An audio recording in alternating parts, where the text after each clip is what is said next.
So guys দেখো আগের পার্টিতে তোমরা দেখিয়েছিলে যে আমরা রেস্টুরেন্টে এসেছিলাম আর আমাদের এখন ডিনার কমপ্লিটও হয়ে গেছে আর আমরা লাস্টে নিয়েছিলাম মকটেল, তোমরা সেটাও দেখেছিলে। তো যাই হোক, এরপরে দেখতে পাচ্ছ আমরা বাড়ি চলে এসেছি। এখানে আমরা সেলিব্রেট করিনি, তো রেস্টুরেন্ট থেকে বাড়ি এসেছিলাম রাত্রের দিকে, মোটামুটি 11টা বেজে গেছিলো। তো তখন এসে আমরা দেখো কেক নিয়ে এসেছিলাম অনেক আগেই, একটা সন্ধ্যাবেলা নিয়ে এসে ফ্রিজে রেখে দিয়েছিলাম, তো সেটাই এখন কাটা হবে। দেখো কেকের ওপরে নিয়েছি, লিখে দিয়েছি আর কি 19th আর অ্যানিভার্সারি একটা ট্যাগ বসিয়ে দিয়েছি। আর দেখো মা এখানে বসে পড়েছে আর আমি এখানে ডেকোরেশনটা কমপ্লিট করলাম এখন। আর ফাইনালি মা আমাকে বসিয়ে দিয়েছি পাশাপাশি। আর দেখো গোলাপগুলোও কিনে নিয়েছিলাম আমি। আর তারপরে দেখো এখন হচ্ছে কেক কাটিং হবে আর কি।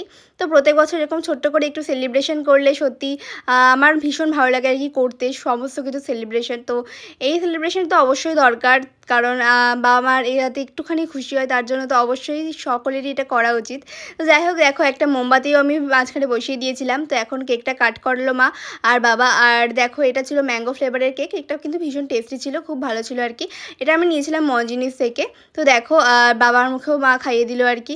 আর এবার দেখো আমার ভাইকে দেবে, কিন্তু আমার ভাই খেতে চাইবে না। তো যাই হোক তারপরে আমিও খাবো, তারপরে হবে মালা বদলের পর্ব। তো সবটা তোমরা দেখতে থাকো, এনজয় করো।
তো বাবার জন্য আমি গিফটটা কিনেছিলাম, তোমরা দেখলে এঙ্গেজের একটা পারফিউমের সেট। আর যাই হোক এরপরে আমি আর ভাইও মালা বদলটা করতে ছাড়লাম না। তো যাই হোক আজকের মিনি ভ্লগটা তোমাদের কেমন লাগলো অবশ্যই জানাতে ভুলো না। আবারও হাজির হয়ে যাবে নতুন কোনো মিনি ভ্লগের সাথে বা বড় ভ্লগের সাথে।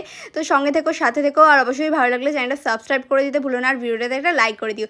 তো দেখা হবে নেক্সট ভ্লগে। তো ততক্ষণের জন্য সকলে খুব ভালো থেকো, সুস্থ থেকো। আজকের মতো চলো টাটা বাই।